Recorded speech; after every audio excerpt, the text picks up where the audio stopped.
नमस्कार दोस्तों, आइए सुनते हैं मुंशी प्रेमचंद का उपन्यास प्रतिज्ञा। अध्याय 7।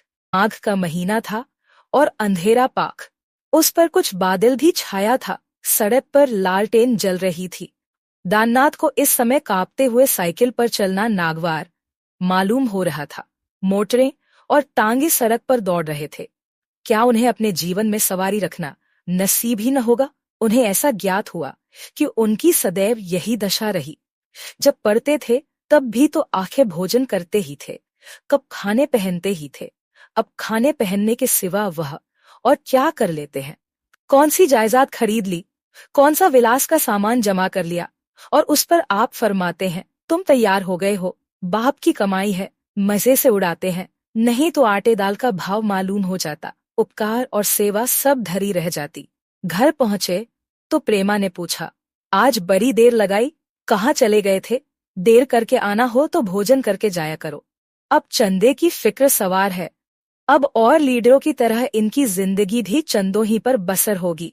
प्रेमा ने इसका कुछ उत्तर न दिया। हाँ में हाँ मिलाना न चाहती थी, विरोध करने का साहस न था। बोली, अच्छा चलकर भोजन तो कर लो। महाराजन कल से भुनभुना रही है कि यहाँ बड़ी देर हो जाती है।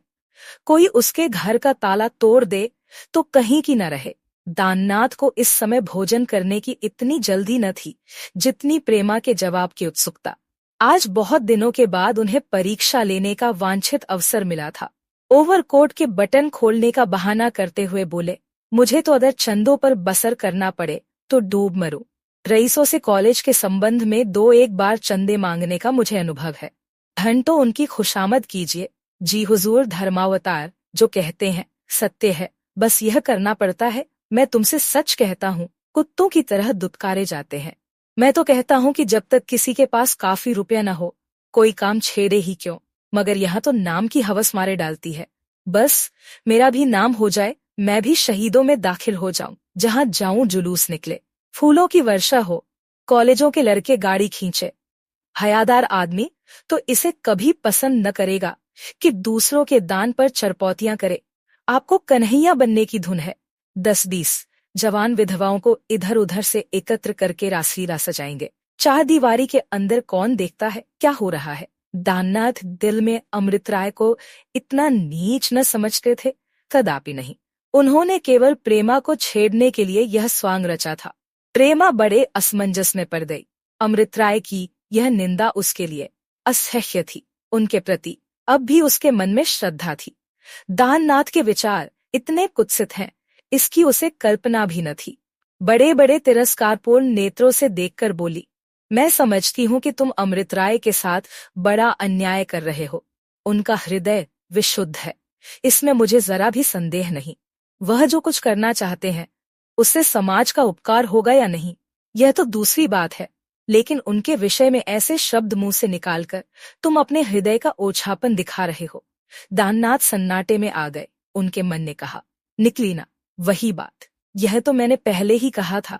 अगर प्रेमा का अमृतराय से कोई संबंध न होता, अगर प्रेमा की जगह कोई दूसरी स्त्री होती, तो क्या वह इतने तीक्ष्ण शब्दों में उनका प्रतिकार करती?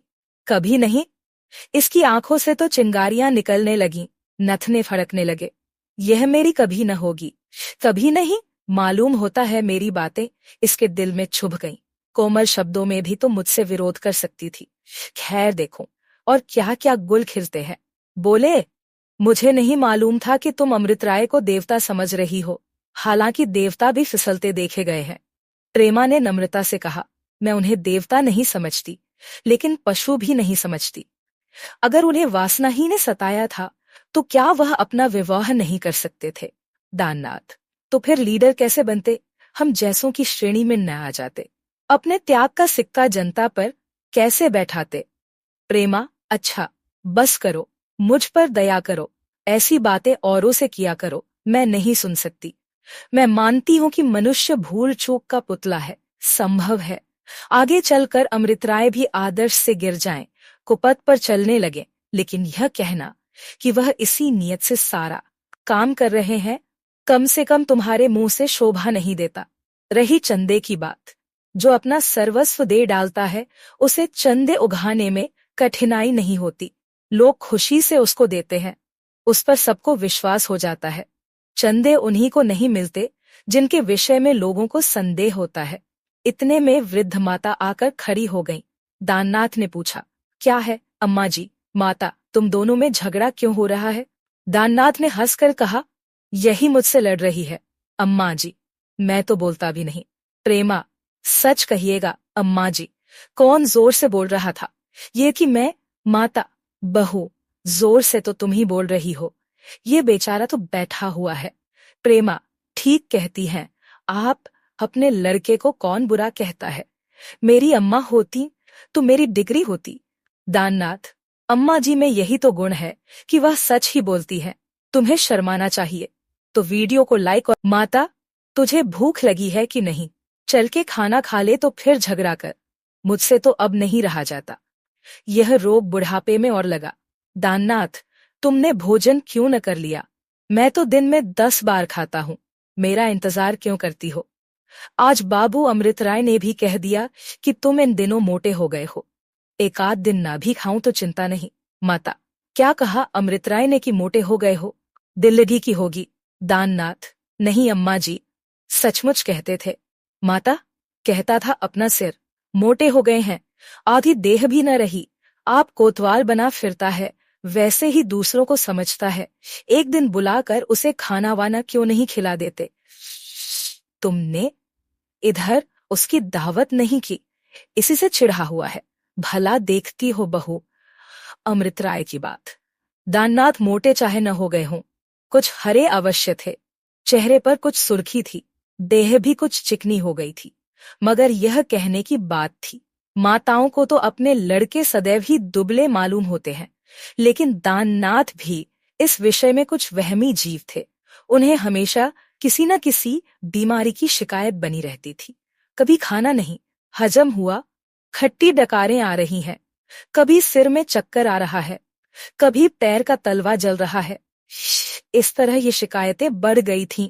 कहीं बाहर जाते तो उन्हें कोई शिकायत न होती, क्योंकि कोई सुनने वाला न होता। पहले अकेले माँ को सुनाते थे, अब एक और सुनने वाला मिल गया था। इस दशा में यदि कोई उन्हें मोटा कहे तो यह उसका अन्याय था। प्रेमा को भी उनकी खातिर करनी पड़ती थी। इस वक्त दाननाथ को खुश करने का उसे अच्छा अवसर मिल गया। बोली, उनकी आंखों में शनीचर है। दीदी बेचारी जरा मोटी थीं, रोज उन्हें ताना दिया करते, घी मत खाओ, दूध मत पियो। परहेज करा करा के बेचारी को मार डाला। मैं वहां होती तो लाला जी की खबर लेती। माता, अच्छी देह है उसकी। दाननाथ, अच्छी नहीं, पत्थर है, बलगम भरा हुआ है। महीने भर कसरत छोड़ दे तो उठना बैठना दूभर हो जाए। प्रेमा, मोटा आदमी तो मुझे अच्छा नहीं लगता। देह सुडौल और भरी हुई हो, मोटी थल थल दे किस काम की? दाननाथ, मेरे साथ खेलते थे तो रुला रुला मारता था।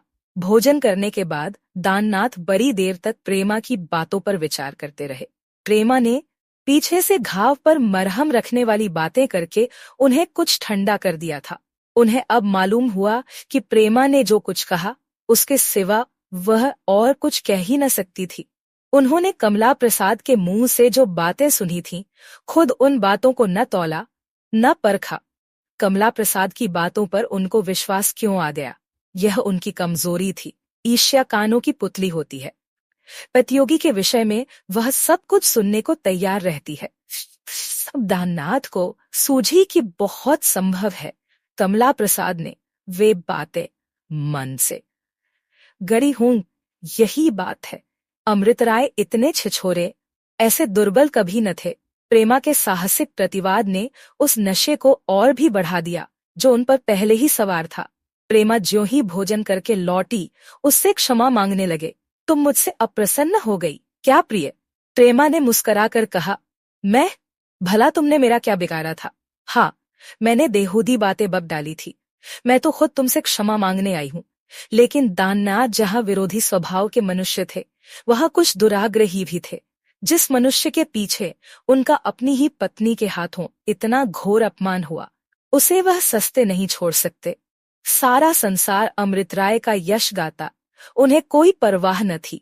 नहीं तो वह भी उस स्वर में अपना स्वर मिला सकते थे वह भी करतल ध्वनि कर सकते थे, पर उनकी पत्नी अमृतराय के प्रति इतनी श्रद्धा रखे और केवल हृदय में न रखकर उसकी दुहाई देती। फिर जरा भी चिंता न करे कि इसका पति पर क्या प्रभाव होगा। यह स्थिति दुस्सह थी। अमृतराय अगर बोल सकते हैं तो दाननाथ भी बोलने का अभ्यास करेंगे और अमृतराय का गर्व मर्दन कर देंगे, उसके साथ ही प्रेमा का भी। वह प्रेमा को दिखा देंगे कि जिन गुणों के लिए तू अमृतराय को पूज्य समझती है वे गुण मुझमें भी हैं, और अधिक मात्रा में। इस भांति ऐसे दो मित्रों में विद्वेष का सूत्रपात्र हुआ जो बचपन से अभिन्न थे। वह दो आदमी जिनकी मैत्री की उपमा दी जाती थी, काल की विचित्र गति से दो प्रतिद्वंदियों के रूप में अवतरित हुए। एक सप्ताह तक दाननाथ कॉलेज में न गए, न खाने की सुधि थी न नहाने की। दे डाला। व्याख्यान देते हुए अपनी वाणी के प्रवाह पर उन्हें स्वयं आश्चर्य होता था। 7वें दिन शहर में नोटिस बंट गया, सनातन धर्म पर आधात इस विषय पर महाशय दाननाथ का टाउन हाल में व्याख्यान होगा। लाला बद्री प्रसाद सभापति का आसन सुशोभित करेंगे। प्रेमा ने पूछा, क्या आज तुम्हारा व्याख्यान है? तुम तो पहले कभी नहीं बोले। दाननाथ ने हंसकर कहा, हाँ, आज परीक्षा है। आशा तो है कि स्पीच बुरी न होगी। प्रेमा, मुझे तो तुमने सुनाई ही नहीं। मैं भी जाऊंगी, देखो तुम कैसा बोलते हो। दाननाथ, नहीं प्रिय, तुम वहां रहोगी तो शायद न बोल सकूंगा। तुम्हें देख देख कर मुझे झेप होगी। मैंने ऐसी कितनी ही बातें यहाँ लिखी है जिनका मैं कभी पालन नहीं करता। स्पीच सुनकर लोग समझेंगे धर्म का ऐसा रक्षक आज तक पैदा ही नहीं हुआ। तुम्हारे सामने अपने धर्म का स्वांग रचते मुझे शर्म आएगी। दो एक बार बोलने के बाद जब मैं गप हाँकने और देवता बनने में अभ्यस्त हो जाऊंगा, स्वयं तुम्हें ले चला करूंगा। प्रेमा, लालाजी ने तुम्हें आखिर अपनी ओर घसीट ही लिया। दाननाथ, उन्हें तो आज दोपहर तक खबर न थी। मुझे खुद बुरा मालूम होता है कि समाज सुधार के नाम पर हिंदू समाज में वे सब बुराइयां समेट ली जाएं, जिनसे पश्चिम वाले अब खुद तंग आ गए हैं। अछूतोद्धार का चारों ओर शोर मचा हुआ है। कुओं पर आने से मत रोको, मंदिर में जाने से मत रोको, मदरसों में जाने से मत रोको। अछूतोद्धार से पहले अछूतों की सफाई और आचार विचार की कितनी जरूरत है, इसकी ओर किसी की निगाह नहीं। बस इन्हें जल्दी से मिला लो, नहीं तो ये ईसाई या मुसलमान हो जाएंगे। ऐसी ऐसी भ्रष्टाचारी जातियों को मिलाकर मुसलमान या ईसाई ही क्या भुना लेंगे। लाखों चमार और रोमदे ईसाई हो गए हैं। मद्रास प्रांत में गांव के गांव ईसाई हो गए, मगर उनके आचरण और व्यवहार अब भी वही है। प्रेत पूजा की उनमें अब भी प्रथा है, सिवाय इसके कि वे अब शराब अधिक पीने लगे हैं, चाय के गुलाम हो गए हैं तथा अंग्रेजों के उतारे कोट पतलून पहनते हैं। उनमें और कोई फर्क नहीं है। ईसाई जाति उनसे और बदनाम ही हुई है, नेकनाम नहीं हुई। इसी तरह इन्हें मिलाकर मुसलमान भी दिग्विजय न कर लेंगे। भंगियों के साथ नमाज पढ़ लेने से या उनके हाथ का पानी पी लेने से कोई राष्ट्र बलवान हो सकता तो आज मुसलमानों का संसार पर राज्य होता। मगर आज जिधर देखिए उधर हिंदुओं ही की भांति वे भी किस्मत को रो रहे हैं।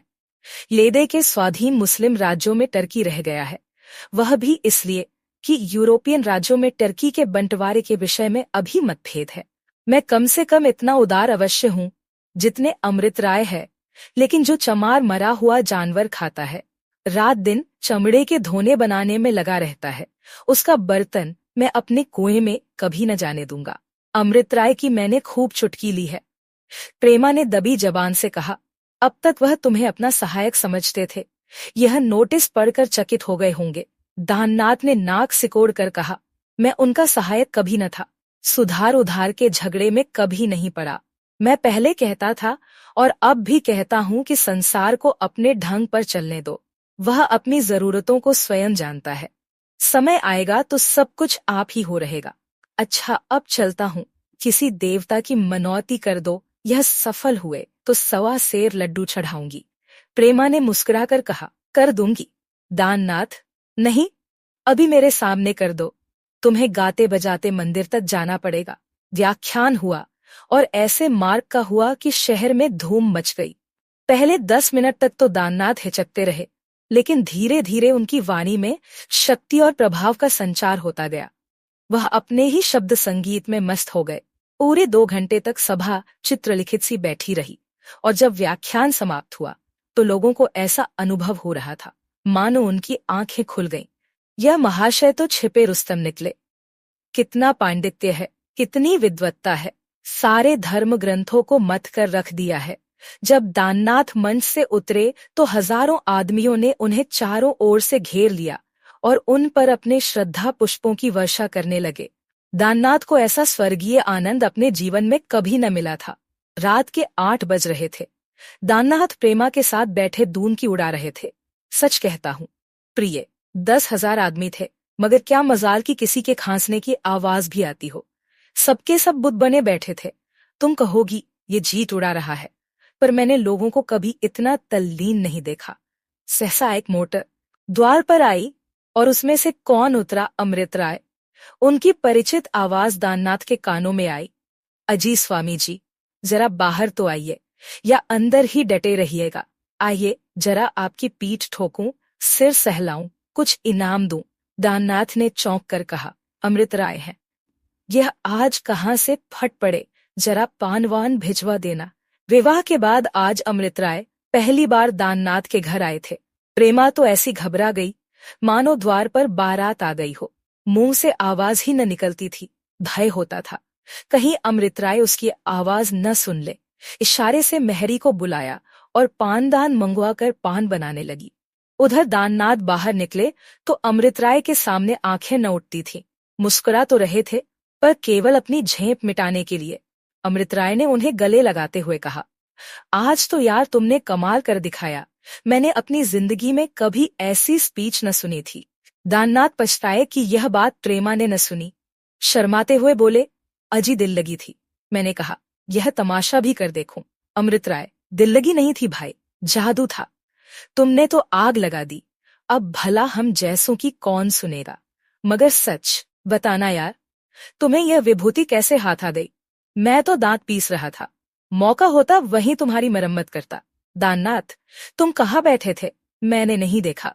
अमृत राय, सबसे पीछे की तरफ, मैं मुंह छिपाए खड़ा था। आओ जरा तुम्हारी पीठ ठोंक दूं। दाननाथ, जी नहीं, माफ कीजिए, आप तो पीठ सुहलाएंगे और मुझे महीने भर मालिशें करानी पड़ेंगी। सच कहना, मैं आगे चलकर बोल सकूंगा। अमृत राय, अब तुम मेरे हाथों पिटोगे। तुमने पहली ही स्पीच में अपनी धाक जमा दी। आगे चलकर तो तुम्हारा जवाब ही न मिलेगा। मुझे दुख है तो यही कि हम और तुम अब 2 प्रतिकूल मार्ग पर चलते नजर आएंगे। मगर यार, यह दूसरा कोई नहीं है। क्या तुम दिल से समझते हो कि सुधारों से हिंदू समाज को हानि पहुंचेगी? दाननाथ ने संभल कर कहा, हाँ भाई, इधर मैंने धर्म साहित्य का जो अध्ययन किया है उससे मैं इसी नतीजे पर पहुंचा। मगर बहुत संभव है कि मुझे भ्रम हुआ हो। अमृत राय, तो फिर हमारी और तुम्हारी खूब छनेगी। मगर एक बात का ध्यान रखना, हमारे सामाजिक सिद्धांतों में चाहे कितना ही भेद क्यों न हो, मंच पर चाहे एक दूसरे को नोच ही क्यों न खाएं, मगर मैत्री अक्षुण्ण रहनी चाहिए। हमारे निज के संबंध पर उनकी आंच तक न आने पाए। मुझे अपने ऊपर तो विश्वास है, लेकिन तुम्हारे ऊपर मुझे विश्वास नहीं है। क्षमा करना, मुझे भय है कि तुम। दाननाथ ने बात काट कर कहा, अपनी ओर से भी मैं तुम्हें यही विश्वास दिलाता हूँ। कोई वजह नहीं है कि हमारे धार्मिक विचारों का हमारी मित्रता पर असर पड़े। अमृत राय ने संदिग्ध भाव से कहा, तुम कहते हो, मगर मुझे विश्वास नहीं आता। दाननाथ, प्रमाण मिल जाएगा तब तो मानोगे। दाननाथ, अभी बैठो, इतनी जल्दी क्या है? भोजन करके जाना। अमृत राय, कई जगह जाना है। अनाथालय के लिए चंदे की अपील करनी है। जरा 10-5 आदमियों से मिल तो लूं। भले आदमी, विरोध ही करना था तो अनाथालय बन जाने के बाद करते। तुमने रास्ते में कांटे बिखेर दिए। प्रेमा अभी पान ही बना रही थी और अमृत राय चल दिए। दाननाथ ने आकर कहा, वाह, अब तक तुम्हारे पान ही नहीं लगे, वह चल दिए। आज मान गए। प्रेमा, वह भी सुनने गए थे। दाननाथ, हाँ, पीछे खड़े थे। सामने होते तो आज उनकी दुर्गति हो जाती। अनाथालय के लिए चंदे की अपील करने वाले हैं। मगर देख लेना, कौड़ी न मिलेगी। हवा बदल गई। अब दूसरे किसी शहर से चाहे चंदा वसूल कर लावें, यहाँ तो एक पाई न मिलेगी। प्रेमा, यह तुम कैसे कह सकते हो? पुराने पंडित चाहे सुधारों का विरोध करें, लेकिन शिक्षित समाज तो नहीं कर सकता। दाननाथ, मैं शर्त बदल सकता हूँ, अगर उन्हें 5,000 भी मिल जाए। प्रेमा, अच्छा, उन्हें एक कौड़ी भी न मिलेगी। झगड़ा काहे का? अब रुपए लाओ, कल पूजा कराऊं। भाभी और पूर्णा दोनों को बुलाऊंगी। कुछ मोहल्ले की है, 10-20 ब्राह्मणों का भोजन भी आवश्यक ही होगा। दाननाथ, यहाँ देवताओं के ऐसे भक्त नहीं है। यह 5 आने पैसे हैं, 1.25 पाव लड्डू मंगवा लो। चलो, छुट्टी हुई। प्रेमा, राम जाने, तुम नियत के बड़े खोटे हो। भैंस से चींटी वाली मसल करोगे क्या? शाम को 1.25 सेर कहा था, अब 1.25 पाव पर आ गए। मैंने 1.25 मन की मानता की है। दाननाथ, सच मार डाला तो मेरा दिवाला ही निकल जाएगा। कमला प्रसाद ने घर में कदम रखा। प्रेमा ने जरा घूंघट आगे खींच लिया और सिर झुकाकर खड़ी हो गई। कमला प्रसाद ने प्रेमा की तरफ ताका भी नहीं। दाननाथ से बोले, भाई साहब, तुमने तो आज दुश्मनों की जबान बंद कर दी। सबके सब घबराए हुए हैं। आज मजा तो जब आए कि चंदे की अपील खा ली जाए, कौड़ी न मिले। दाननाथ, उन लोगों की संख्या भी थोड़ी नहीं है, ज्यादा नहीं तो 20-25 हजार तो मिल ही जाएंगे। कमला प्रसाद, कौन? अगर 500 से ज्यादा पा जाएं तो मूंछ मुंह डालूं, काशी में मुंह न दिखाऊं। अभी 1 हफ्ता बाकी है, घर घर जाऊंगा। पिताजी ने मुकाबले में कमर बांध ली है। वह तो पहले ही सोच रहे थे कि इन विधर्मियों का रंग फीका करना चाहिए, लेकिन कोई अच्छा बोलने वाला नजर न आता था। अब आपके सहयोग से तो हम सारे शहर को हिला सकते हैं। अभी 1,000 लठैत तैयार हैं, पूरे 1,000। जिस दिन महाशय जी की अपील होगी, चारों तरफ रास्ते बंद कर दिए जाएंगे, कोई जाने ही न पाएगा। बड़े बड़ों को तो हम ठीक कर लेंगे, और ऐरे गैरों के लिए लठैत काफी है। अधिकांश पढ़े लिखे आदमी ही तो उनके सहायक है। पढ़े लिखे आदमी लड़ाई झगड़े के करीब नहीं जाते। हाँ, कल एक स्पीच तैयार रखिएगा, इससे भर कर हो। उधर उनका जलसा हो, इधर उसी वक्त हमारा जलसा भी हो। फिर देखिए क्या गुल खिलता है। दाननाथ ने पुचारा दिया, आपको मालूम नहीं कि हुक्काम सब उनकी तरफ है। हाकिम जिला ने तो जमीन देने का वादा किया है। तो दोस्तों, अभी आप सुन रहे थे मुंशी प्रेमचंद जी का उपन्यास प्रतिज्ञा अध्याय 7। अगले पाठ के साथ में फिर हाजिर होंगी। धन्यवाद।